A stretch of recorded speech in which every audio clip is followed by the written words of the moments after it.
पुनरुद्धारक थोर तपस्वी त्यागी मुनिश्री परमपूज्य गुरुदेव एकशात समंत बद्रमुनी महाराज यांना आपले मानाभिवादन.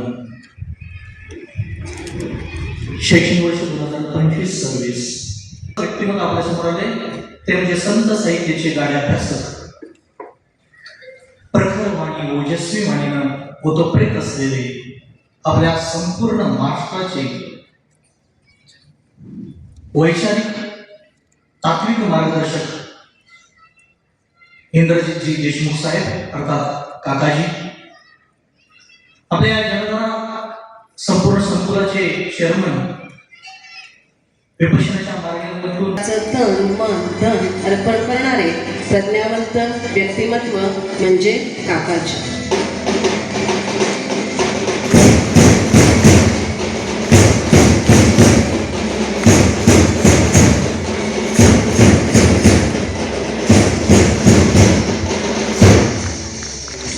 मान्य श्री इंद्रजित देशमुख मार्गदर्शक, त्यामागे असणारे अहोरात्र परिश्रम करणारे व्यवस्थापन, सर्व चेअरमन, यामध्ये आपल्या मुख्य मुलांच्या आणि संस्थेला कुटुंबाप्रमाणे जपणारं हे नेतृत्व हे आमच्या शाळेचं खरं बळ आहे. आणि म्हणूनच आज आपण जो सन्मान घेत आहोत तो सन्मान केवळ त्या व्यक्तीचा नाही तर जनताराच्या प्रगत वाटचालीचा आणि असंख्य स्वप्नांना आकार देणाऱ्या योगदानाचा गौरव आहे. ज्यांनी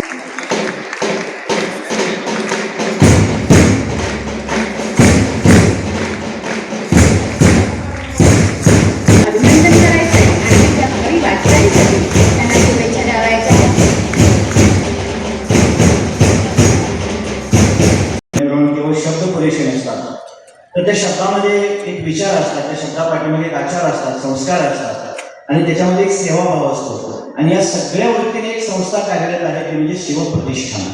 आणि या शिवप्रतिष्ठानच्या माध्यमातून माननीय इंद्रजित देशमुख साहेब अर्थात काकाजी यांनी जो उपक्रम सुरू केलेला आहे तो खरोखरच कौतुकास्पद आहे. या संस्थेच्या माध्यमातून अगदी तळागाळातल्या लहान मुलांपासून ते वयोवृद्ध लोकांच्यासाठी असेल, महिला वर्गासाठी असेल, शिक्षकांच्यासाठी असेल, अतिशय स्तुत्य अशा प्रकारचे उपक्रम हे प्रत्येक वर्षी घेतले जातात. अतिशय उत्कृष्ट अशा प्रकारचा प्रतिसाद या समाजातल्या मंडळींच्यामुळे मिळत असतो. आणि अशा प्रकारचे व्यक्तिमत्व या प्रतिष्ठानच्या पाठीमागे आहे. आणि त्यांच्या माध्यमातून, त्यांच्या उपस्थितीमध्ये, त्यांच्या हस्ते आपल्यातल्या काही मान्यवरांचा सत्कार होणं हे अतिशय महत्त्वाचं आहे. विद्यार्थी मित्रांनो, आपल्या या संकुलामध्ये एकूण 4 प्रमुख शाळा आहेत.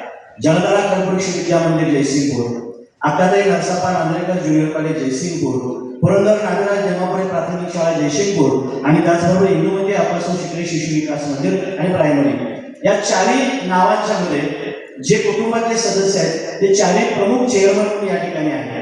विद्यार्थी मित्रांनो, आपल्या कुटुंबातल्या आई वडिलांच्या नावाने त्यांनी शाळा सुरू केली. पण शाळा सुरू करत असताना त्यांच्या विचारामध्ये, त्यांच्या भूमिकेमध्ये एवढाच उद्देश होता की त्यांनी त्यांच्या आई वडिलांनी या कुटुंबावरती ज्या पद्धतीने संस्कार केले ते संस्कार सदोदित तेवत राहिले पाहिजेत आणि ज्ञानाच्या रूपाने ते तेवत राहिले पाहिजेत. आणि म्हणून या 4 चेअरमननी या संकुलामध्ये या 4 विभागाच्या माध्यमातून या शाळा त्या सुरू केलेल्या आहेत. आणि त्यामुळं त्यांचा तो केवळ उपक्रम नाही आहे तर त्यांच्या त्या धैर्याचं आणि समाजाप्रती आपल्याला एक समर्पक वृत्तीचं हे रूप आहे असं म्हटलं चुकीचं होणार नाही.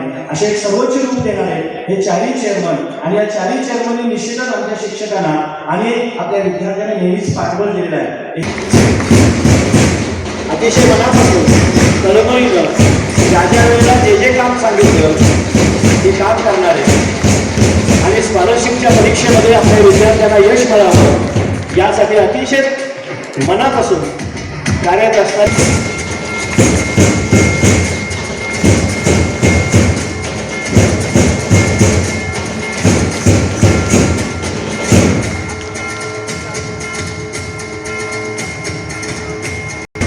अतिशय मनापासून पार पाडणारे जनतारा गौरव पुरस्काराचे 3रे मानकरी अभिजित कोतळे सर.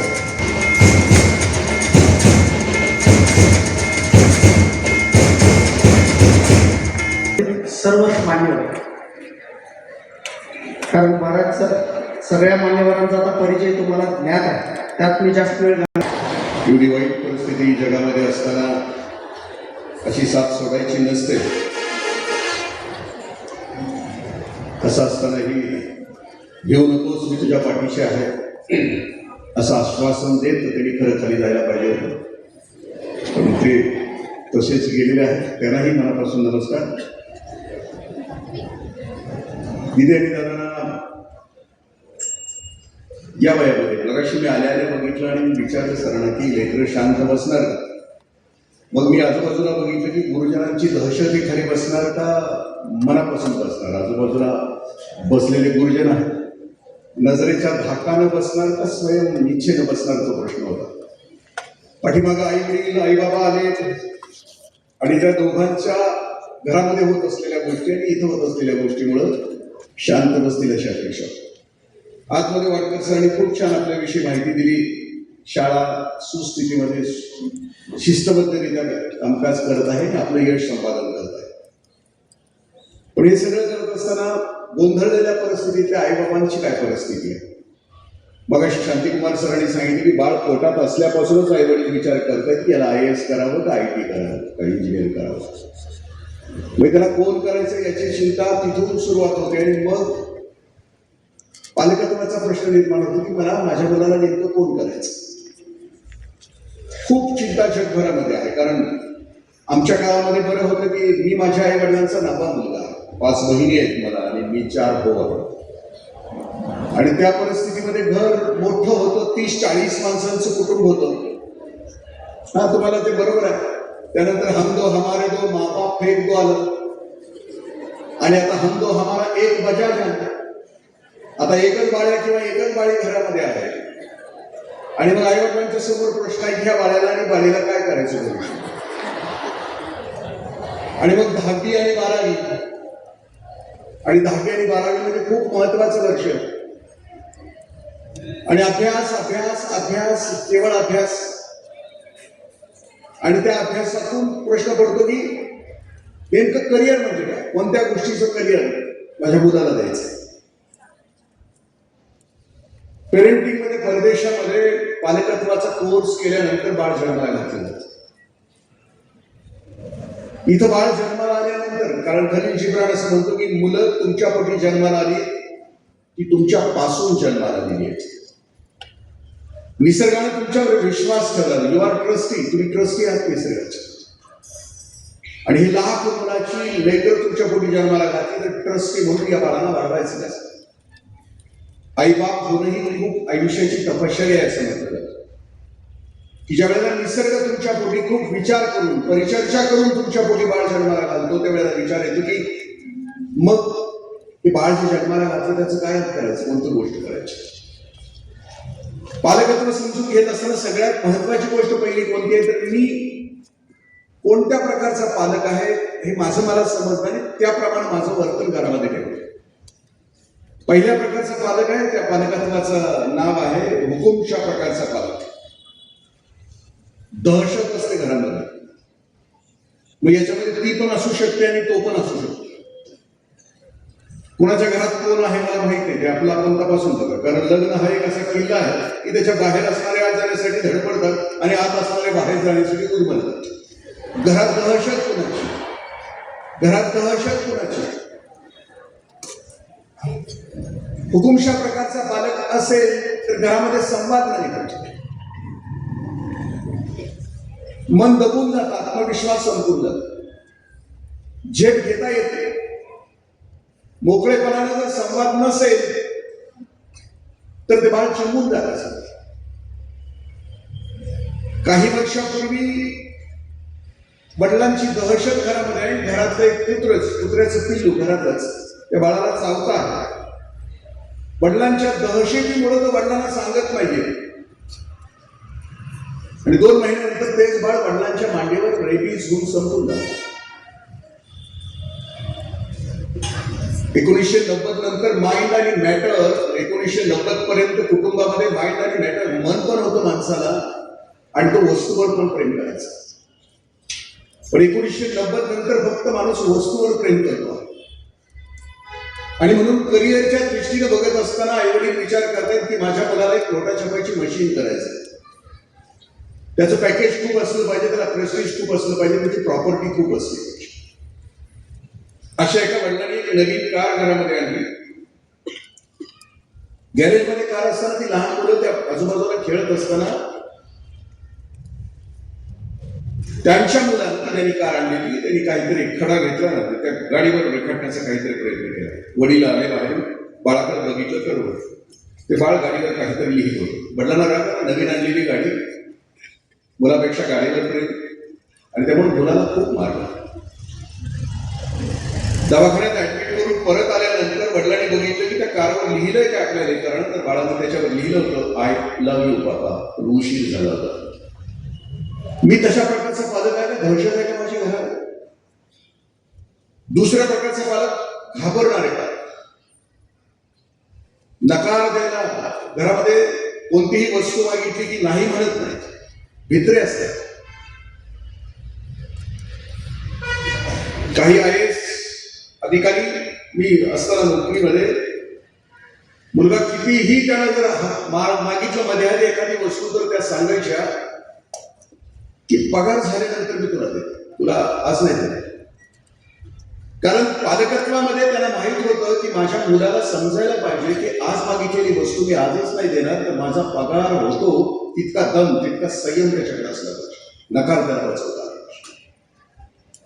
आणि नकार नाही पचवता तर ही दुबळी होऊन जातात. आपण ऐकलं असेल की कोल्हापूरच्या एका महाविद्यालयातली 12वीची मुलगी की जिला 10वीला 98-99% मार्क्स आहेत, 12वीला तिच्या खोलीतीलच एक मुलगी तिचा अपमान करते म्हणून त्या दिवशी ती आत्महत्या करते. आम्ही कोणत्या प्रकारचे आता म्हणजे घाबरणार आहे. तिसऱ्या प्रकारचे पालक आहे तटस्थ पालक. तुझं तू जग, माझं मी जगतो. तू माझ्या आयुष्यामध्ये दखल घेऊ नको, मी तुझ्या आयुष्यामध्ये दखल घेत नाही. म्हणजे तुला जसं जगायचंय तसं तू जग, मला जसं माझे तू मी तुझ्यासाठी ATM सेंटर आहे. मी तुला काहीतरी ब्रँडेड शूज, ब्रँडेड कपडे, ब्रँडेड मोबाईल देईल, एवढंच माझं कर्तव्य आहे. तटस्थ पालक. पुढच्या प्रकारचे पालक आहे ते रूढीवादी पालक. हे कायम भूतकाळात असते. आम्ही 80 साली तिथं होतो, 90 साली तिथं होतो, आणि आमच्या काळात असं होतं, आमच्या काळात तसं होतं. कायम इतिहासामध्ये रमणारे पालक असतात. आणि सगळ्यात उत्कृष्ट पालक त्याला असं म्हटलं की सुजान पालक. घरामध्ये खूप प्रेम, खूप संवाद, सातत्याने एकत्र बसणं, घरात अनेक गोष्टीवर निर्णय घेणं, ही प्रक्रिया त्या घरामध्ये संवादाने सुरू असते. मुलगा किंवा मुलगी पुढच्या वर्षी 10वी किंवा 12वीला जाणार आहे, तर 9वी आणि 11वी मध्ये त्या घरामध्ये एकत्र एक बैठक होते लोकशाही पद्धतीने, आणि घरामध्ये ठरवलं की पुढच्या वर्षी दादा किंवा दिदी 10वी आणि 12वीला आहे, वर्षभर आपल्याला TV नाहीये बघायचं. आणि मग ठरवून जातो, निर्णय होतो. अनेक घरातले निर्णय मुलांना संवादाने एकत्र घेऊन त्या घरातले निर्णय घेतले जातात. आई बाबा म्हणून मी माझ्या स्वतःच्या बाबतीमध्ये आपल्याशी शेअर करतो की माझं लग्न व्हायचं होतं. लग्नाच्या अगोदर मी बायकोशी संवाद साधला होता, आणि त्यावेळेला आमचं ठरलं होतं की घरामध्ये TV असणार. माझ्या आईनं, माझ्या बाबानं, माझ्या दिदी दादानं आजपर्यंत माझ्या घरामध्ये TV नाहीये. कारण त्यावेळेला मी ठरवलं होतं की नाही, जर निसर्ग माझ्यापूर्वी बाळ जन्माला घालणार आहे तर मी त्याच्यासाठी तो त्याग करणार आहे की मी मनोरंजनाकडे नाही जाणार, आणि त्याला पर्याय म्हणून मी माझ्या घरामध्ये स्वतःची लायब्ररी सुरू केली. ही जर लेकरं आपल्यापूर्वी जन्माला घातली तर आईबाबा म्हणून आपल्याला त्याग, कारण बाघाचे पंजे अंगावर घ्यायचे असतील तर ती ताकद आपल्या शरीरामध्ये असायला पाहिजे. मुलं भविष्यामध्ये बळकट करायची असेल तर ती क्षमता आपल्याला त्यांच्यामध्ये निर्माण करतात. आईबाबांचा रोज कुठपर्यंत असतो की तिथपर्यंत, त्याच्या पंखामध्ये बळ येईपर्यंत, त्याला समज येईपर्यंत, त्याला जाणीव होईपर्यंत, आणि तिथून पुढे त्याला झेप घेतली पाहिजे. मी आता माझ्या गावामध्ये बघतो की जर नाही त्याची समज, तेवढंच त्याला दिलं. आज 30-30, 35-35 वर्षाची मुलं की जे MSc, PhD झाली, नोकरीला नाही येत, घरातच लग्न नाही, एक चाकोरीबद्दल जीवन, पुढचा चालला मागचा चालला. मग पेरेंटिंग मध्ये दुसरा भाग येतो की माझ्या मुलाला निसर्गाने नेमकी कोणती क्षमता दिली, त्या क्षमतेचा शोध मी घेणं. कारण प्रत्येकाला निसर्गानं असामान्य, अद्वितीय, एक वेगळं व्यक्तिमत्व प्रत्येकाचं केलं. असं म्हटलं जातं की जगाच्या बाजारामध्ये इंद्रजित देशमुख याच्या पूर्वीही असं मॉडेल नव्हतं, याच्यानंतरही असणार.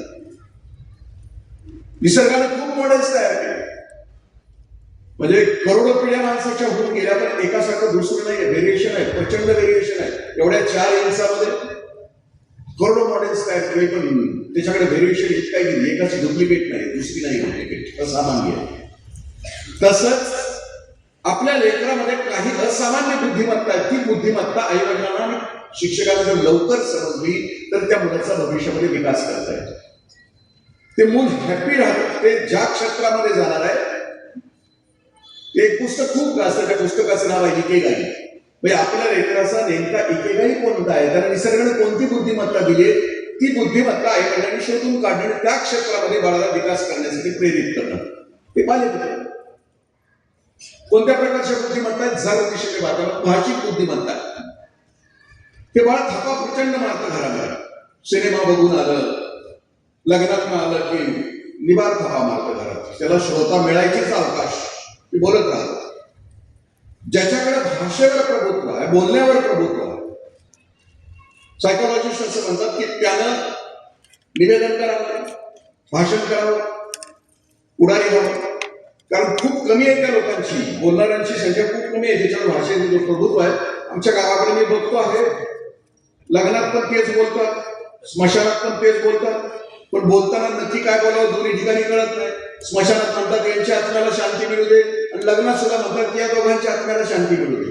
कारण तो भाग बोलत असताना भान येणं ते कुणाला कळू शकतं की त्याच्याकडे भाषिक बुद्धिमत्ता. दुसऱ्या प्रकारची बुद्धिमत्ता तिला म्हटलं की गणितीय बुद्धिमत्ता. गणितामध्ये परफेक्ट असतं, म्हणजे त्याचा डावा मेंदू खूप पॉवरफुल असतो. चालताना सुद्धा काटकोनातच चालतो. वस्तू आणायला सांगितलं की बरोबर हिशोब देतो घराला. त्याची गणितीय बुद्धिमत्ता. देवानं मला ती दिली नाही. मला 10वीला बरोबर 52 मार्क. गुरुजींची माझ्यावर कृपा झाली, म्हटली याला मागं ठेवण्यापेक्षा ढकला पुढं, आणि म्हणून 52 मार्क. आणि कुणी जर ओळख करून दिली की हे गणिताचे प्राध्यापक आहेत, गणित विषयाचे शिक्षक आहेत, तर मी असं त्यांच्याकडे असा बघतो की जणू एलियन्स, देवदूतच आहे त्यांच्याकडे. कारण गणित त्याला दिले निसर्गाला, त्याच्या मेंदूमध्ये तो भाग दिला. तिसऱ्या प्रकारची बुद्धिमत्ता आहे, तिला अवकाशीय बुद्धिमत्ता असं म्हणतात.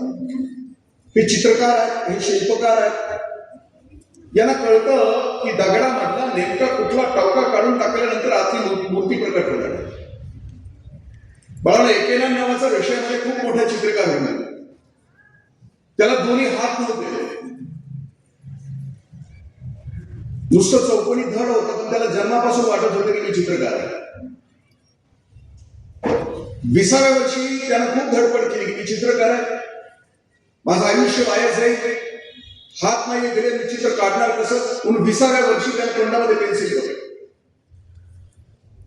कागदावर त्यानं उभ्या आडव्या गोल रेखा मारायला सुरुवात केली. 3 वर्षानंतर त्याचं चित्र पूर्ण झालं. आता त्याच्यासमोर प्रश्न होता की चित्रामध्ये रंग कसं भरायचं. पुन्हा ब्रश रंगामध्ये घ्यायचं तर पुन्हा आयुष्याची 6 वर्ष जातील. म्हणून त्याला जीभ चिरली, आणि चिरलेल्या जिभेनं ती चित्राचे रंग बदलले. अवकाशी बुद्धिमत्ता. माझा एक मित्र आहे आता, माणिक शेळके नावाचा, प्रचंड बुद्धिमत्ता त्याच्या लेकराची. 10वी 12वी सीईटी नेट सगळ्या परीक्षा पास झाला, पण त्या मुलाला शिल्पकार व्हायचं. तो दगड घेऊन बसला की बरोबर परफेक्ट मूर्ती करायचं. त्याला आर्ट्सला ऍडमिशन घेतलं. आता उत्कृष्ट शिल्पकार तो आहे. जसं मगाशी शांतिकुमार सरांनी सांगितलं की माझ्या बालसंस्कार शिबिरामध्ये तो येतो आणि 7 दिवसामध्ये उत्कृष्ट शिल्प त्या घारेवाडीमध्ये तयार करून जातो. तो म्हटलं तर गव्हर्नमेंट मेडिकल कॉलेजला त्याला ऍडमिशन मिळालं असतं, म्हटलं तर सीओईपीला त्याला ऍडमिशन मिळालं असतं, पण त्याची आवड शिल्पकार होण्याची आहे. आई वडिलांनी त्याला शिल्पकार केलं. आज तो खुश आहे, आनंदी आहे. म्हणजे त्याला ती बुद्धिमत्ता आहे, ते आई वडिलांच्या लक्षात. संगीतीय बुद्धिमत्ता. लेकरू घरामध्ये उभेच टावेला टेबल वाजवत असेल, बाथरूम मध्ये गाणं गात असेल, समजून चालायचं याच्याकडे संगीतीय बुद्धिमत्ता. माझं खूप आवडतं उदाहरण की कार्तिकी गायकवाडच्या आई वडिलांना कळालं की हिला कळालं की माझ्यासारख्या करिअर ओरिएंटेड आई वडिलांच्या पोटी जन्माला आली असती, तिला पोटाला टाकलं असतं. पोटाचा रिपोर्ट आहे तर सगळ्यात जास्त आत्महत्या पोटाला होत आहेत. पोरं पत्र लिहून आई बाबांना सांगतात की आम्हाला नाही व्हायचं इंजिनियर, का आम्हाला इथे ठेवलं. करिअर ओरिएंटेड आई वडिलांच्या पोटी असती तर लातूर पॅटर्नला तिला ठेवलं असतं, डॉक्टर केलं असतं तिला, पण संपलं असतं, तिच्यातला गायक संपला असतं. तिच्या आईवडिलांच्या लक्षात आलं की माझ्या पोरीला निसर्गाने गळा दिला आहे, तर त्या क्षेत्रामध्ये तिला जायचं. तिला गायिका केलं आणि ती यशस्वी गायिका म्हणून आहे. ती स्वतःही आनंदी आहे आणि ती गायला बसली की समोरच्या रसिक प्रेक्षकांना खुश करून टाकते. तिचा एक आहे. मला नाही गाता येणार, मला दिला नाही गळा देवाने, तिला गळा दिलाय, मला दिलंय ते नरडं दिलंय आणि नरड्यानं गाण्याचा प्रयत्न केला तर ती त्याच्या आयुष्याची बरबादी. म्हणजे मगाशी सांगण्यात आलं की मी इथं गट विकास अधिकारी होतो 1993 ते 97 शिरोळ तालुक्यात, आणि त्यावेळेला नरसोबाच्या वाडीला पहिल्या गुरुवारी अजित कडकडे यायचे. नरसोबाच्या वाडीच्या दोन्ही घाटावर असे रसिक श्रोते बसलेले असायचे. अजित कडकडे त्यावेळेला तरुण होते, आवाज पहाडी, आणि मग त्यांचं गाणं सुरू व्हायचं, निघालो घेऊन दत्तांची पालखी. गाणं सुरू झालं की त्या पंचगंगेच्या पाण्यावर तरंगायचे. मी 2-3 मैत्रिणी ऐकल्यानंतर मला पण वाटलं की मला गायला यायला. नांदणीला त्यावेळेला एक गुरुजी होते, वयस्कर होते, संगीत शिकवत होते. नांदणीच्या गुरुजींना मी निरोप घातला. ऑफिस सुटले की रोज संध्याकाळी मला ते शिकवायला लागले. 1 महिनाभर गुरुजी मला शिकवत होते. नाथरायांचा अभंग होता, जैस्या परी आहे तैशा स्थितीला आहे, कौतुक पाहे संचिताची. 1 महिनाभर गुरुजींनी खूप काम केलं माझ्यावर, पण गुरुजींच्या लक्षात आलं. महिन्यानंतर गुरुजींनी मी दिलेली फी माझ्या टेबलवर ठेवली, मला नमस्कार केला, म्हणजे साहेब आता उद्यापासून नाही येत. मी म्हणलं का? ते म्हणजे माझा काळा बदलायचा मला चालू आहे. म्हणजे जो मी नाही तो मी होण्याचा प्रयत्न केला तर ते माझ्या आयुष्याची बरबादी. पालकांना या संदर्भात तेच वाक्य मी आठवलंय तर सांगून मग पुढच्या बुद्धिमत्तेकडे जातो. माझ्या आईनं माझ्या बाबानं प्रत्येक मूल अद्वितीय आहे, असामान्य. कुणाचं जाई आहे, कुणाचं जुई आहे, कुणाचं मोगरा आहे. जगाच्या बाजारामध्ये गुलाबाच्या फुलाला मार्केट आहे, म्हणून आपल्या जाई जुई मोगऱ्याच्या कळ्यात कुस करून त्याचा गुलाब करण्याचा प्रयत्न करू नका. तू कधीच गुलाब नाही होणार. त्याचं जाई जुई मोगरा असण्यातच त्याचं जगणं आहे, त्याचं फुलणं आहे, त्याचं उमलणं आहे.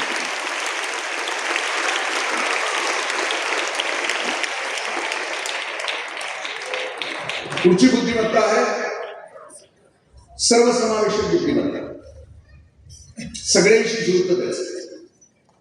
हा सगळ्यांच्यावर प्रेम करतो, हा सगळ्यांच्यावर करतो, याच्यावर सगळे प्रेम करतात, कारण ती बुद्धिमत्ता निसर्ग, तो ऑरा त्याला दिला निसर्ग.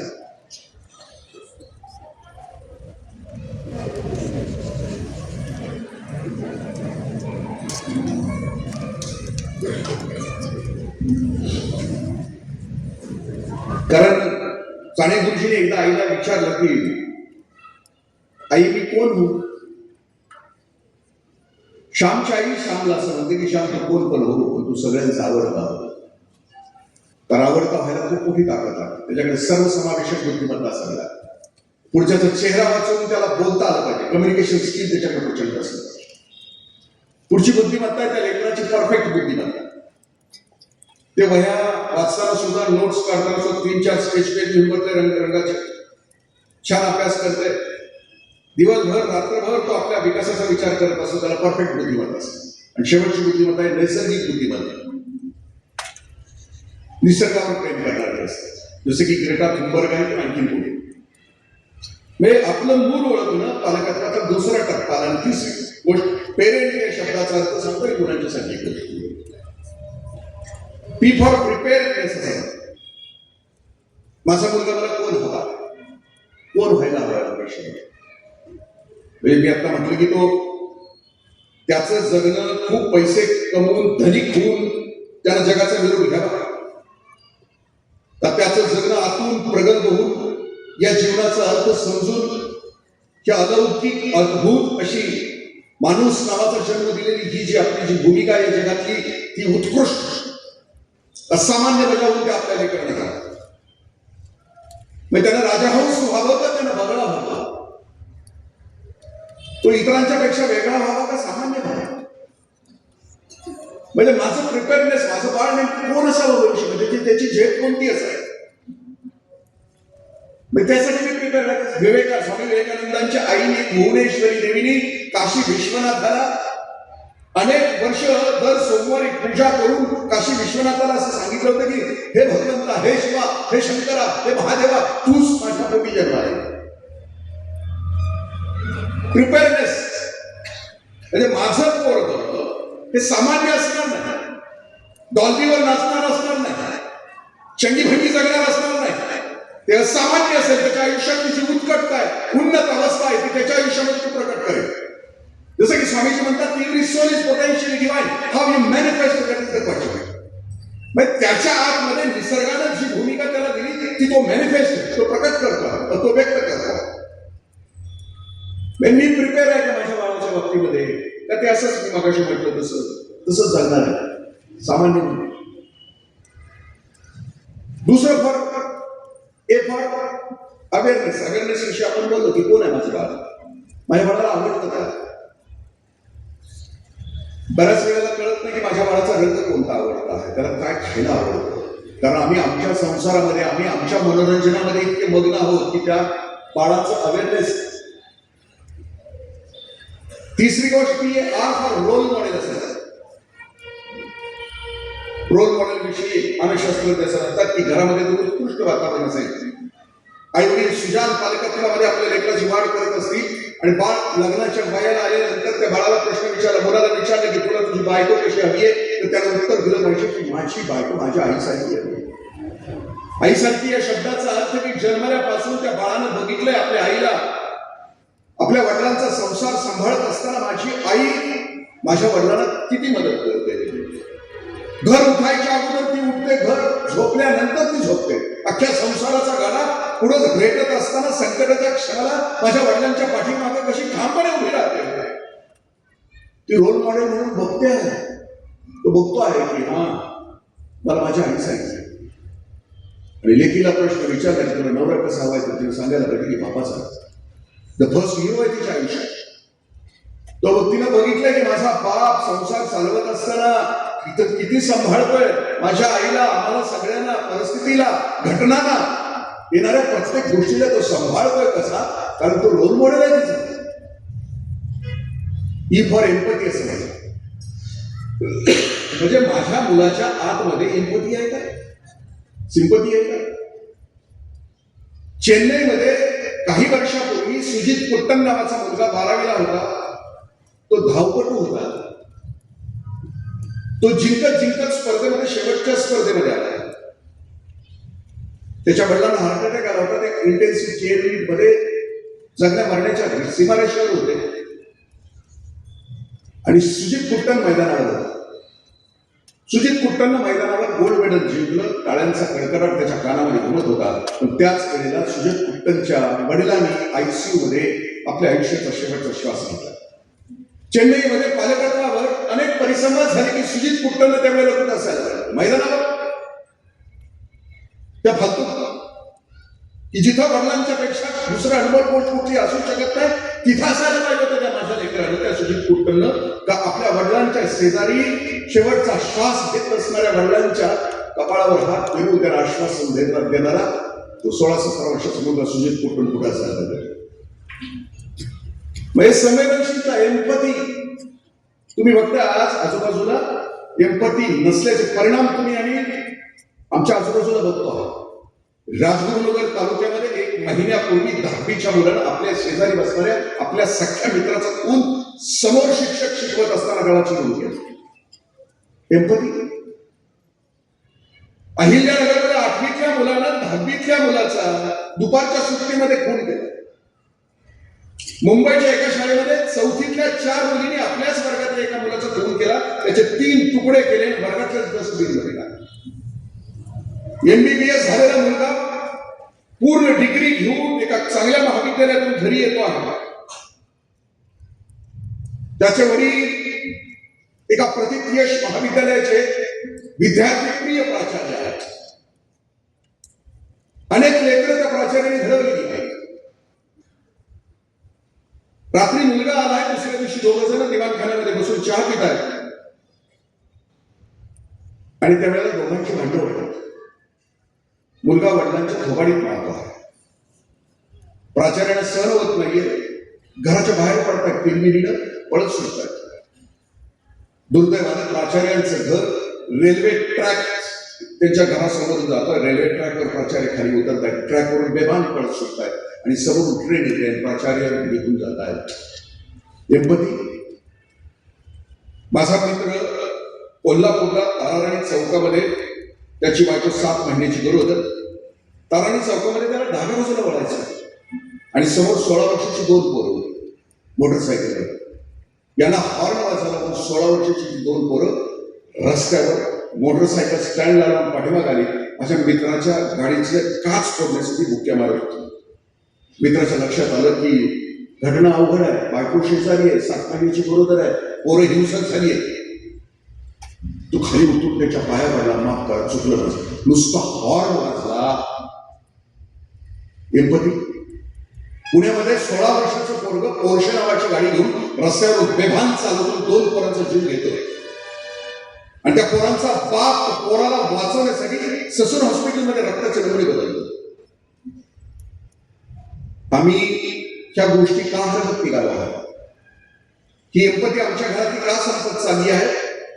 मला विनोद मगदूम सर सांगत होते की सांगा सर, ही हिंसा, ही घृणा, हा द्वेष आमच्या लेकरांच्या मनामध्ये का जात आहे? त्याच्यासाठी पालक, बालक, शिक्षक काही एकत्र काम नाही केलं ना तर समजून चला, 3-4 वर्षानंतर तुम्हाला वाटत असेल की ही विकृती आमच्यापासून दूर आहे, आमच्या जवळ येऊन ठेवली आहे.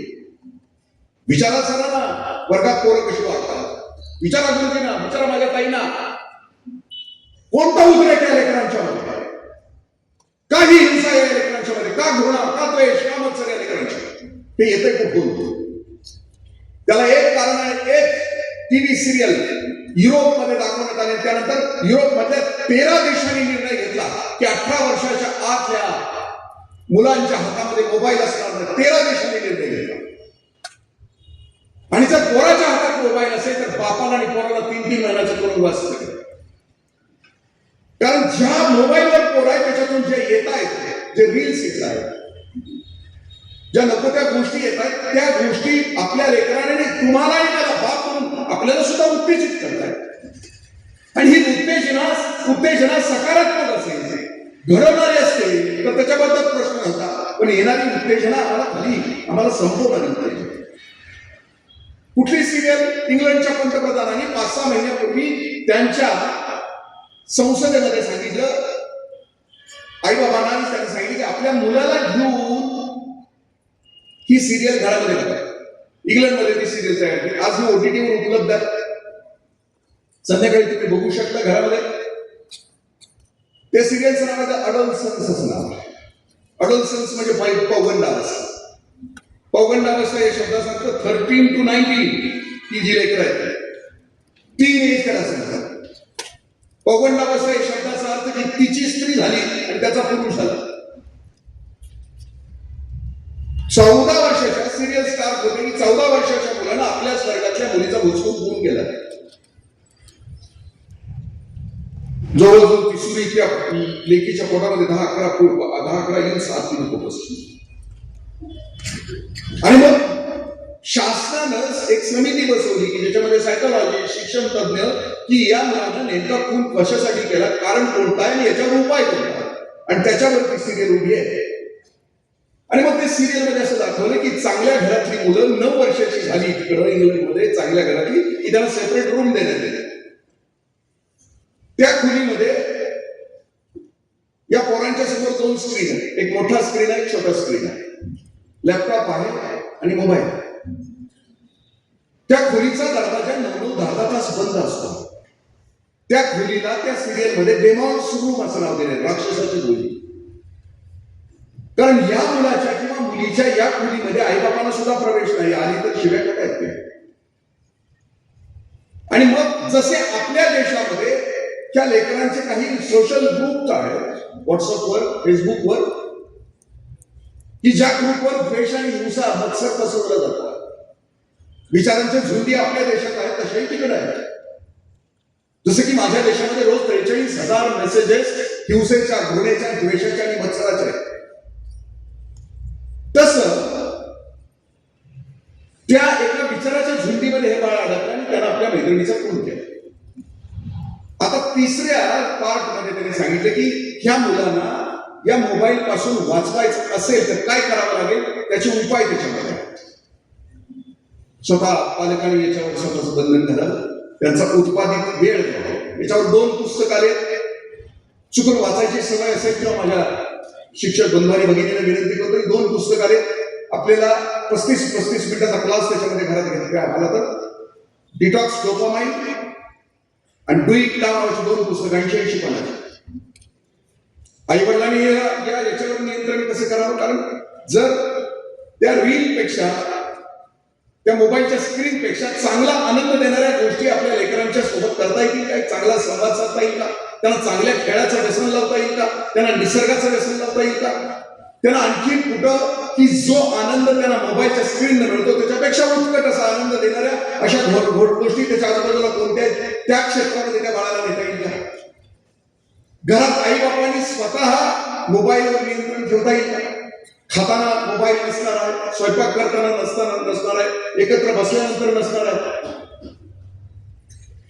म्हणजे हा मोबाईलवर नियंत्रण कोणत्या, जो उत्पादक वेळ आहे, म्हणजे एक 20 सेकंदाची रील असेल आणि त्या घाण्यातच रील आहे, त्या रील एका वेळेला 3 कोटी लोक या देशात येतात. त्याचा त्याला मिळतोय पैसा, पण 3 कोटी गुणिले 20 सेकंद बघितलं तर वर्षाच्या वर्ष एक उत्पादक वेळेचा अपग्रेड होतो, राष्ट्राचा अपग्रेड. व्हॉट्सअप युनिव्हर्सिटीनं किंवा या स्क्रीननं जे काही 3-4 गोष्टी मला ज्या अनुभवाला आले ते मी आपल्याशी शेअर करणार.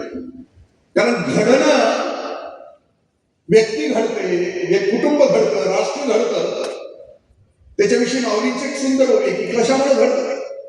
विधी ते पाळीत, निषेधा ते गाळीत, माझं कर्म फळे जाळीत पुढे जाणं. म्हणजे विधिवत आहे त्याचा स्वीकार करायला पाहिजे आणि त्या ज्या गोष्टी आहेत त्याचा त्याग केला नको, त्या गोष्टीचा स्वीकार. जसं की भगवान महावीर म्हणतात की आश्रव बंद, खिडक्या ज्या आहेत त्या खिडक्या बंद करता आल्या पाहिजे. चुकीच्या गोष्टी माझ्या अंतरंगामध्ये शिरू नये त्याच्यासाठी खिडक्या बंद करतात. खलील जिब्रानचं वाक्य पालकत्वामध्ये खूप सुंदर आहे. मुलं लहान असताना काही गोष्टीचं बंधन त्यांच्यावर असलं.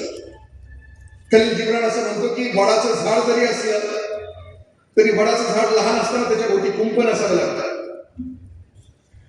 अन्यथा शेळीच्या पायाने सुद्धा कुंपण नसेल तर वडाचं झाड लहान असताना कटकन मोडून पडतं. पण वडाच्या झाडाच्या भोवती कुंपण घातलं तर त्या झाडाची मुळं खोलवर जातात, फांद्या आकाशामध्ये जातात, ओढ बळकट होतं. हत्तीने जरी भविष्यामध्ये टक्कर दिली तरी ते कोसळत नाही, इतक्या ताकदीचे झाड. मी जस्ट याचे उदाहरण देतो, मी जर पुढे जातो. 2 वर्षापूर्वी उत्तर प्रदेशमध्ये 12वीच्या वर्गात पहिली आली मुलगी. तिचे 2 व्हिडिओज आहेत. मुलाखत घेत असताना पहिल्यांदा उत्तर प्रदेशच्या 12वीच्या बोर्डाच्या परीक्षेत आलेल्या मुलीची मुलाखत घेत असताना दुर्दैवानं हार्मोनल इम्बॅलन्स असल्यामुळे त्या मुलीच्या चेहऱ्यावर दाढी मिळाली आणि तिला त्या व्हिडिओच्या खाली भारतभर ट्रोल केले. ट्रोलर्स आर्मी या देशामध्ये विषारी आहे, घाणेरडी आहे, कॉमेंट्स करणारे. असे तू हिमाचल तिच्यावर कॉमेंट्स करणार. काही दिवसानंतर पुन्हा तिची मुलाखत घेतली. दोन्ही मुलाखती एका खाली एक आहे. त्यावेळी तिला दुसऱ्या मुलाखतीमध्ये पहिला प्रश्न विचारला त्या मुलीला, त्यांची मुलीला की बाळा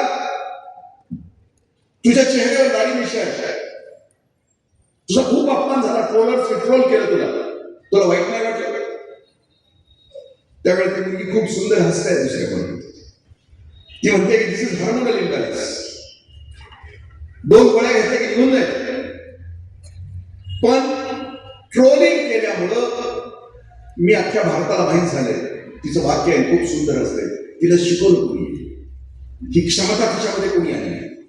आणि हे त्याच वेळेला येऊ शकतं की विधी ते पाळी निषेधात करायचं.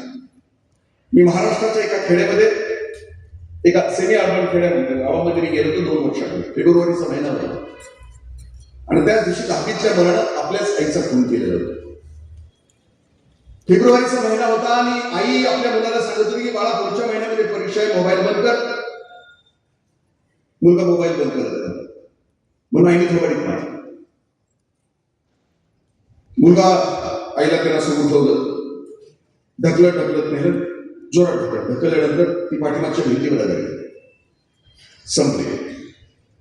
आता मुलाच्या लक्षात आलं की आई गेली मी खून केला आहे आता हा बसवायचा कसं. त्या बाळानं ब्लेडचं पान आणलं आणि दोन्ही मनगटावर त्यानं वार केले. पण आईचं हृदय मगाशीच बंद पडलेलं असल्यामुळे या मनगटातून त्यानं केलेले जे वार होते त्याच्यातून रक्त नाही बाहेर, खून नाही बसणार बाळाच्या लक्षात आलं. त्यानं आईची साडी काढली, तिचं एक डोक आईच्या गळ्याला बांधलं, दुसरं डोक काढला, तिला खुर्चीवर उभा केलं आणि तिला आत्महत्या केल्याचं एक दृश्य उभा केलं, सीन उभा केला. त्या दिवशीच्या माझ्या कार्यक्रमाचे अध्यक्ष इन्स्पेक्टर होते. ते म्हणले की पोराला समोर बसवलं, आवाज वाढवला, पट्ट्याला हात घातला, पोरग सुरू बोलायला लागलं. पोरानं गुन्हा कबूल केला, खून केल्याचा, पण त्याचं शेवटचं वाक्य खूप भयानक होतं. मुलगा असं म्हणत होता की आई मोबाईल बघू देत नव्हती, आईला संपवलंच, पण बाप सुद्धा बघू देत नव्हता. एक दिवशी बापाला संपवायचं होतं. महाराष्ट्राच्या एका खूप मोठ्या कॉस्मोपॉलिटन सिटीमध्ये इंग्लिशच्या सिनियर कॉलेजच्या प्राध्यापकांचा मुलगा 16 वर्ष वय. वडील सांगतात मला मोबाईल बाजूला ठेवतो, आयुष्य खूप अनमोल आहे, तुला खूप आयुष्यामध्ये करायचं आहे, तुला प्रबुद्ध व्हायचं आहे, तू माझा मुलगा आहेस, तू शेक्सपियर वाच, तू शैली वाच. पण मुलाच्या डोक्यामध्ये राग होती की वडील मला ह्या वयात सांगायचं असतं. त्याने ठरवलं वडिलांना संपवायचं म्हणून संपवण्यासाठी तो उपाय शोधत होता. क्राईम सिरियल्स बघत होता, क्राईम पिक्चर्स बघत होता. त्या दिवशी मध्यरात्री तो उठला, रात्री 12 वाजता ज्या डंबेल्सनं तो व्यायाम करत होता, ते डंबेल्स रात्री वडिलांच्या डोक्यामध्ये त्यांच्या टोपीचा भुगा केला. त्याला खून चढला, कवठी फुटली आहे, मेंदू बाहेर आला. दिसत असताना सुद्धा मुलगा गेला, किचन मध्ये गेला, सुरी घेतली आणि वडिलांच्या अंगावर 82 वार केले. ही कहाणी मी भारतातही सांगतो, आपल्या आजूबाजूची सांगतो. मी गेली 25 वर्षाची शांतिकुमार सरांनी सांगितलं माझ्यासोबत अनेक तरुण काम करत आहेत. एक तरुण माझा क्लास 1 अधिकारी आहे, कोकणातला. त्याची बायको MSc फिजिक्स. बाळ जन्माला आल्यानंतर पहिल्या वर्षानंतर रडायला लागले की हातात मोबाईल द्यायला सुरुवात केली. 5-6 महिन्यात रडलं बाळ की हातात मोबाईल, लेकरू मोबाईल ऍडिक्ट झाला. 2 वर्ष झाली तरी तोंडातून शब्द नाही. मोबाईल काढला की रडायला लागलं, किंचरायला लागलं, मोचकारायला लागलं, शब्द फुटत नव्हते. 2 वर्षाचं बाळ किमान आई बाबा तरी म्हणतं, एखादं वाक्य तरी बोलतं. मग त्या पुरीच्या लक्षात आलं की पोरगं आता मोबाईल बाजूला ठेवायलाच काय. तुमच्या माहितीसाठी सांगतो की आताही तुम्ही कोल्हापूरला जा, संवाद सेंटरमध्ये ती माझी पोरगी तिचं बाळ आहे. 2 वर्ष झाली. 2 वर्षानंतर आता कुठंतरी आई बाबांनी एखादं वाक्य बोलताय. 4थं वर्ष संपत आले त्या पोराचं. मध्ये त्या बाळाचा फोन मला आला, त्या पोरीचा फोन आला, तर ती काका चुकले, MSc फिजिक्स झाले पण आई नाही होऊ शकली. बाळ रडायला लागलं तर मी त्याच्या हातामध्ये मोबाईल दिला. आज 4 वर्ष झाली माझा नवरा कोकणामध्ये, मी माझं बाळ इथं संवाद सेंटरमध्ये. माझ्या आई बाबांना पायावर डोकं ठेवून विनंती करतो की आपल्या पोटी जन्माला आलेल्या बाळांच्यासाठी तरी आपल्याला त्याग नाही त्याग करावा लागेल. आपल्या हातात मोबाईल बाजूला ठेवून निदान लेकरांच्या समोर तरी बाजूला ठेवावं लागेल. एक मध्ये कहाणी आली होती, शिक्षिका 9वीला, आणि त्या शिक्षिकेनं आपल्या वर्गाच्या मुलांना सांगितलं होतं की तुम्हाला ज्या विषयावर आवड आहे त्या विषयावर तुम्ही निबंध आहे. एका मुलाने निबंध लिहिलेला की मी मोबाईल असतो तर. त्या शिक्षिका तपासत होतात तो निबंध, आणि तपासत असताना नवरा शेजारी मोबाईलवर बसला आणि शिक्षिका त्याला सांगतात की बघा की पोराने निबंध काय लिहिलं. नवरा मोबाईल मध्ये बघतच म्हणला की काय लिहिलं. मग त्या शिक्षिका सांगत होते आव्या पोराने लिहिले की मी मोबाईल असतो तर वडिलांच्या हातात मी असतो, आईच्या हातात मी असतो, आत्याच्या हातात मी असतो, त्यांनी मला कुरवाळलं असतं, माझ्यावर खूप प्रेम केलं असतं. मग नवरोबा म्हटले त्या मुलाच्या आई वडिलांना कळलं नाही की पोरांना असा निबंध लिहिला. त्यावेळेस शिक्षिका जोरात रडायला लागल्या, म्हणजे अहो ते पोरगं दुसरं कुणाचं आहे, तुमचं माझंच पोरगं आहे, आपल्याच वर्गात आहे, माझ्याच वर्गात आहे. बालकत्वामध्ये आम्ही जे करतो ते पुढची पिढी उचलते असेल. कुमार मंगलम बिर्ला नावाची खूप मोठी करोडपती फॅमिली आहे, खूप मोठी करोडपती. त्या घरातली 37 माणसं आपला व्यापार करतात, उद्योग करतात, एकत्र आहे कुटुंब. पण संध्याकाळी 5:30 सगळे घरी येतात. एवढा मोठा व्यापार ते करत नाही. 9:30 ते 5:30, कारण स्मार्ट व्यवसाय करतात. आणि 5:30 ला घरी आले की आपला मोबाईल आपल्या आईच्या पायाजवळ ठेवतात.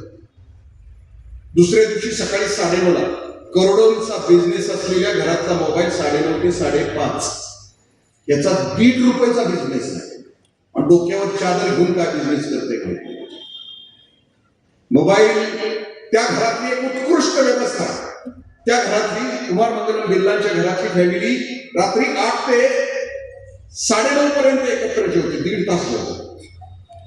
1.5 तास जेवण्याचं कारण जेवण संपलं की 37 माणसं आदल्या दिवशी रात्री झोपताना 37 पुस्तकांचे आपल्या वाट्याला आलेल्या पुस्तकाची 10 पानं वाचल्याशिवाय ती झोपत नाही. आणि वाचलेली 10 पानं दुसऱ्या दिवशी जेवताना ती एकत्र त्याची चर्चा केली जाते.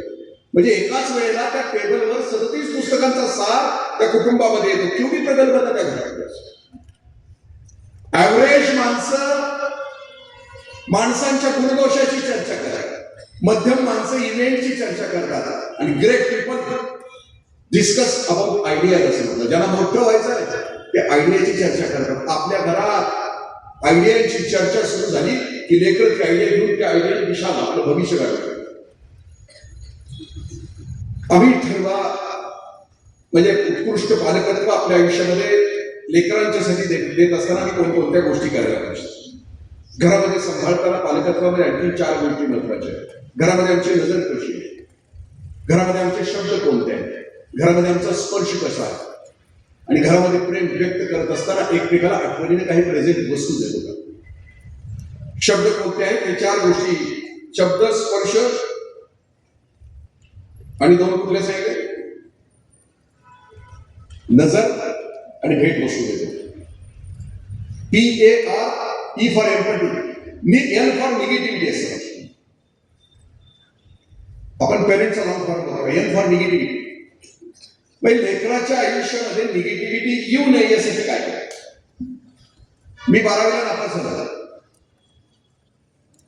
घरी आल्यानंतर माझ्या लक्षात आलं की माझे वडील मला मारतील. वडिलांनी जवळ घेतलं, गालावर हात फिरवला आणि इतकंच म्हटलं की वाघाचं पिल्लू आहे, नापास झाला म्हणून बिघडत नाही, आयुष्य तुझ्या पुढं आहे, अनेक गोष्टी तुला समोर आहेत. त्यावेळेला जर निगेटिव्हिटी माझ्या वडिलांनी मला दाखवली असती तर.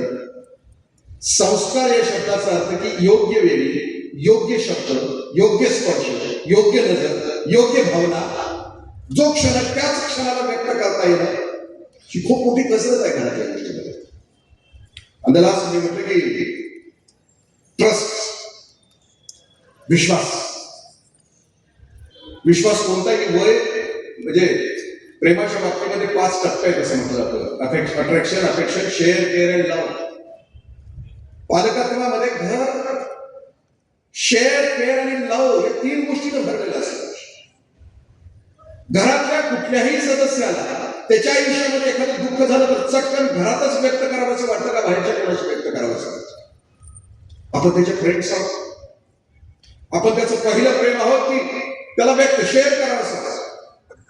घरातल्या कुठल्याही व्यक्तीच्या बाबतीमध्ये एखादी चुकीची गोष्ट घडली, शरीराच्या बाबतीमध्ये, मनाच्या बाबतीमध्ये, तर प्रत्येक जण त्या घरातल्या व्यक्तीची काळजी करतं का, केअर. जसं काही आपण म्हटलं की नापास झालं किंवा आणखी कोणत्या गोष्टी झाल्या. अँड दॅट लास्ट लव्ह, खूप प्रेम. म्हणजे ज्या कोशामध्ये गेल्यानंतर त्या लेकराला सुरक्षित वाटतं, प्रचंड विश्वास वाटतो, त्याला ट्रस्ट असं म्हटलं, लव्ह त्याला. आपण डोंबराचा खेळ कधी बघितला असेल तर त्या डोंबराच्या खेळामध्ये 2 बांबू इकडे, 2 बांबू इकडे आणि मधून अशी तार असते. त्या तारेवर एक 5-7 वर्षाची मुलगी हातामध्ये बांबू घेऊन सहजतेनं या काठावर या काठावर चालत जात असते. आता कधी आला तर सिंगपूरमध्ये चौकामध्ये कधी हा खेळ आला तर मनापासून बघा, मी जे बोलतो आहे ते आपल्याला दिसेल. त्या तारेवरून ती पोरगी पुढे जेवढ्याला सरकते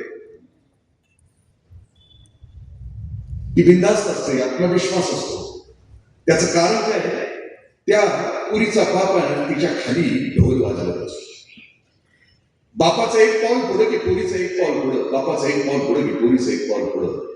पोरगी त्या तारेवरून कसरत करत बिनधास्तपणे यासाठी एक पाऊल पुढे टाकत असते की तिचा विश्वास खाली आहे की जर मी चुकून या तारेवर कसरत करत असताना खाली पडले तर माझ्या बापाचा ढोल वाजतो आहे, त्यात माझा बाप मला खाली कॅच करणार आहे, हा प्रचंड विश्वास त्या पोरीच्या कानामध्ये असतो.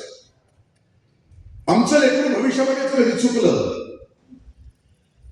तर त्याच्या कानामध्ये आई बाबाच्या विश्वासाचा ढोल वाजत असला पाहिजे. येस, द्या माझा वडील आई वडील तिकडे आहे. की जसं पायलट मध्ये लेकरू बसला आहे, बुरी हवा से गुजर रही, एका वाईट हवामानातून ते विमान चालतं आहे. सगळेजण दंगा करतात, पण एक चिमूट तुला पोरग जे पुढे बसलंय ते दंगा नाही करते, शांत आहे. त्याला विचारतो तुला भीती नाही वाटत? अरे विमान खाली वर होतंय, धक्का बसतो आहे.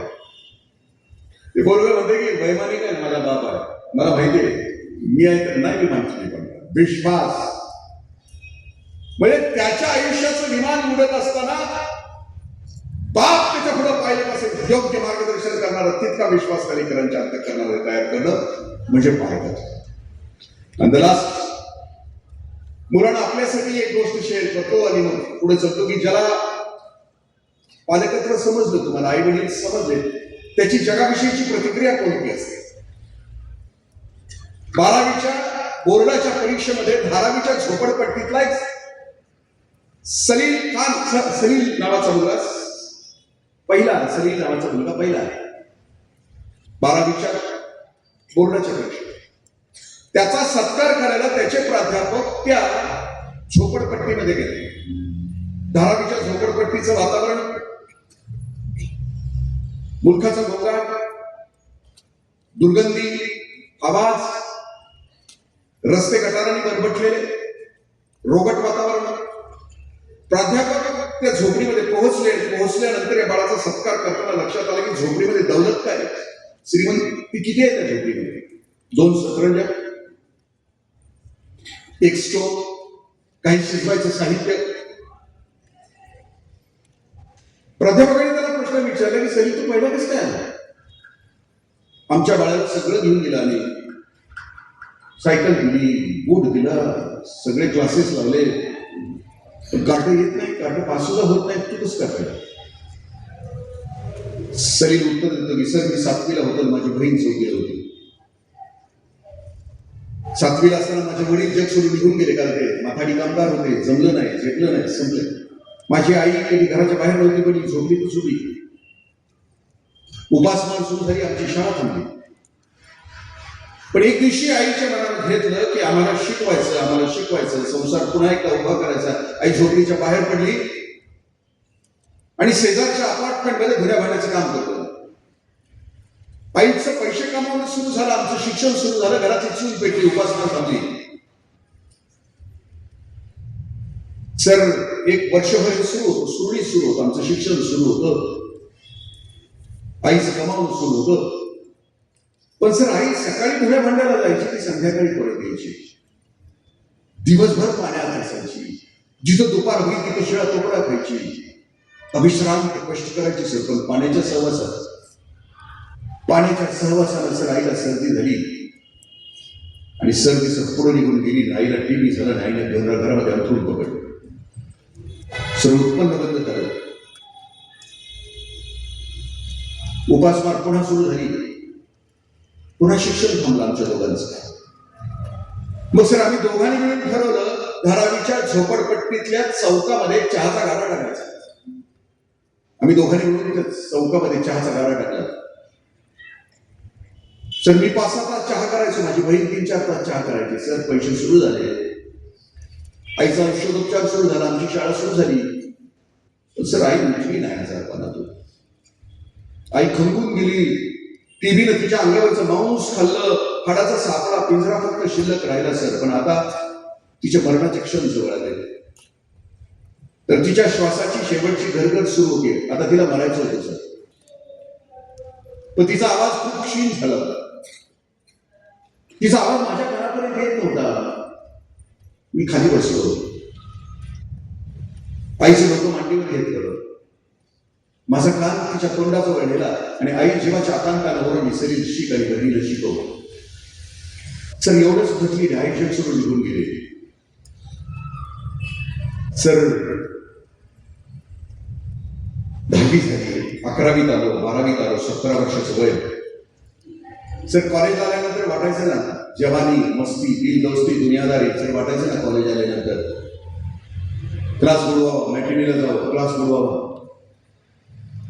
श्रीमंत पोराच्या पाठीमागे बसून शायनिंग करावी क्लास बुडवावा कॉलेजच्या कॅन्टीन मध्ये बसून वडापाव खावा सर वाटायचं ना जवानी होती ना मस्ती होती ना 17 वर्षाचं वय होतं ना पण सर ज्या ज्या वेळेला वाटायचं ना की क्लास बुडवावा मॅट्रिनीला जावं क्लास बुडवावा कॅन्टीन मध्ये बसून वडापाव खावा क्लास बुडवायला श्रीमंत पोराच्या पाठीमागे बसून शायनिंग करावी सर ज्या ज्या वेळेला वाटायचं ना त्या वेळेला आईचे शब्द कानात घुमत राहायचे सलील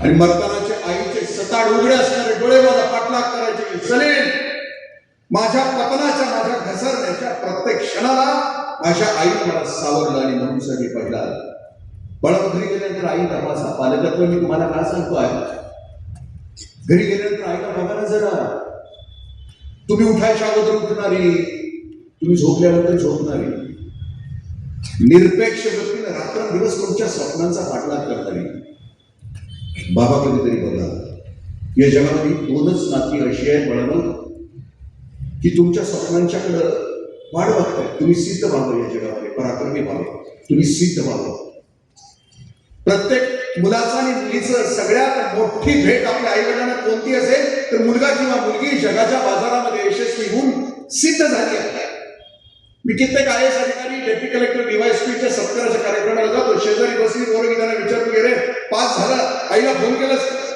फोन केला तर आई काय बोलली पलीकडून तुझ्या वेळेला सांगितलं ना मी डेप्युटी कलेक्टर झालो तर आई बोलली पलीकडून तो म्हटला सर आई बोलतच नव्हती कशी बोलत मी डेप्युटी कलेक्टर झाला एवढ्याच आईनं ऐकलं नाही आई फोनवर अर्धा तास नुसतं रडत होती आनंदाने ती भेट होती ती भेट असते त्या लेकराची आपल्या आई वडिलांना तो डेप्युटी कलेक्टर झालाय आई पलीकडून आला आनंदाचा उत्कट क्षण असतो आईच्या पेक्षा ज्ञानेश्वरीमध्ये या संवादाचं वर्णन केलंय शब्द दिले संवादीजे इंद्रिया नेता भोगीजे बोला आधी भेदीजे पाहिजे म्हणजे माणूस आनंदाच्या उत्कट क्षणाला असतो त्याच्या डोळ्यामध्ये पाणी असतं मोठं असं असतं आपल्या लेकरू जगाच्या बाजारामध्ये यशस्वी झालं या कानाने ऐकलं की त्याच्यासारखा आनंद आईवडिलांच्या आयुष्यामध्ये दुसरा कुठलाच नसतो आदांतरी चालतात आईवडिलांचे तरगत चालतात माझं बरोबर माझं बरोबर माझं बरोबर पोरानं या क्षणाची वाट तुमच्या आईवडील बघतात तुमच्यासाठी बघतात लास्ट समारोपाकडे येताना फक्त आईवडिलांच्या चरणी एकच विनंती आहे आई बाबांनो आपल्या पोरांच्यासाठी आपल्याला एक चांगलं जग निर्माण करावं लागेल वाईटांच्या जगामध्ये वाईटच पहिला असतं तुम्ही तपासा आता वाईट कोण पहिले या जगामध्ये तपासा तुमच्या मुलाला तुम्ही डॉक्टर करायला उत्सुक आहात लातूर पॅटर्न मध्ये टाकता आहात 2-2 वर्ष तुमची मुलं घरी येत नाहीयेत लाखो MCQ सोडवतायत सणाला घरी येत नाहीयेत तुम्ही स्वप्न बघताय की मुलगा किंवा मुलगी स्टेटस्कोप ऍप्रॉन घालून घरी डॉक्टर स्वप्न बघताय तुम्ही खूप कष्ट करताय खूप पैसे मोजताय आणि त्याच वेळेला मुंबईमध्ये कोणतरी हरामखोर 5 स्टार मध्ये बसून 85 लाखाला नीटचा पेपर विकतो जी मुलगी गुजरात मधली जी 12वीला नापास झाली त्याला नीट मध्ये 720 पैकी 720 मार्क्स पडतात चांगलं जग आम्ही नाही तयार करू शकलो ना तर समजून चला भविष्यात पोरं आपल्याला फिरून प्रश्न विचारतील बाबा आमच्यासाठी कुठलं जग तयार केलंस आमची सगळ्यांची जबाबदारी कारण खलील जिब्रान असं म्हणतो की माणूस नावाच्या जातीनं मरायच्या अगोदर पुढच्या पिढीला जगण्याच्या लायकीचं वातावरण तयार करून मग मरायचं असतं पुढच्या पिढीच्या लायकीचं वातावरण आम्ही कोणतं तयार केलं परवा दिवशीच्या इलेक्शन मध्ये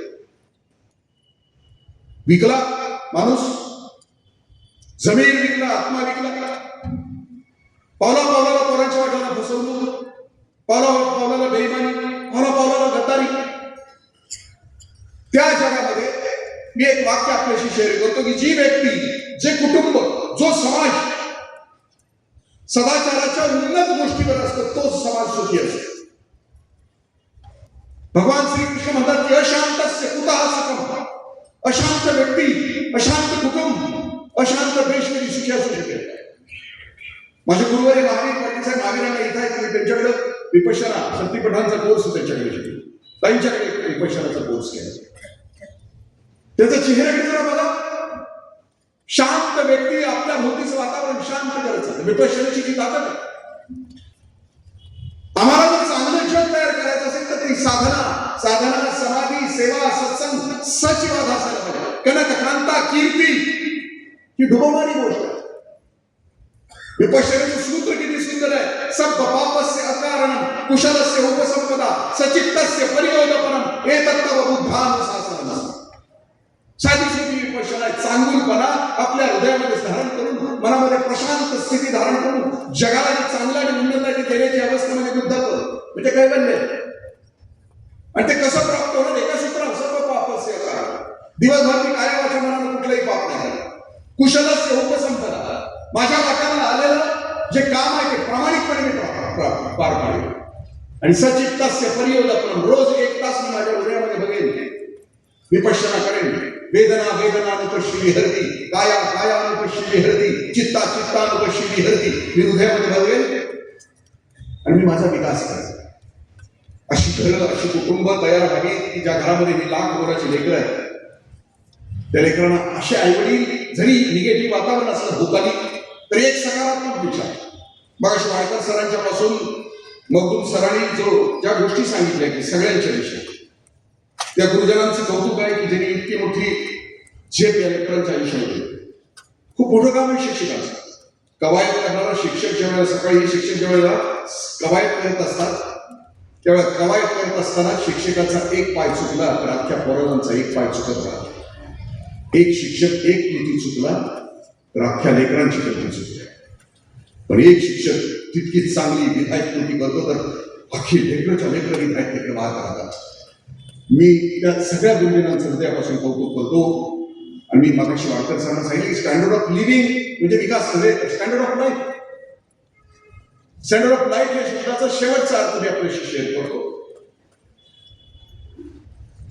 यशवंत दत्त आणि मधु कांबेकर पालकत्वाच्या त्यांचे गाणं आहे त्या चित्रपटामध्ये तुझ्या माझ्या संसाराला आणि काय आहे. आणि शेवटच्या परिषदामध्ये ते दोघं यशवंत दत्तला काळजी आहे पोराची आणि ते मधु कांबेकर असं म्हणते की तुझ्या माझ्या पोराने होतं सर होईल पोरग सोचतील त्याला घाव बेईमानीच नाही. सोचतील भ्रष्टाचाराचे घाव त्या पोराला सोचतील पापाचे घाव त्याला पोरा तुझ्या माझ्या पोराला. पावला पावलाला बेईमानी पावला पावलाला गद्दारी पावला पावलाला फसवणूक सोसायचा घाव. यशवंत दत्त आपल्या बायकोला विषय सोसतात का तुझ्या माझ्या पोराला. पण मधु कांबेकर प्रचंड कॉन्फिडंट आहे आत्मविश्वास आहे आपल्या पोराच्या बाबतीमध्ये. एका वाक्यात आपल्या नवऱ्याला उत्तर देते की इवल एशा कोणतीचा इवल असा खावं अवघ्या अंधाराचा घेर.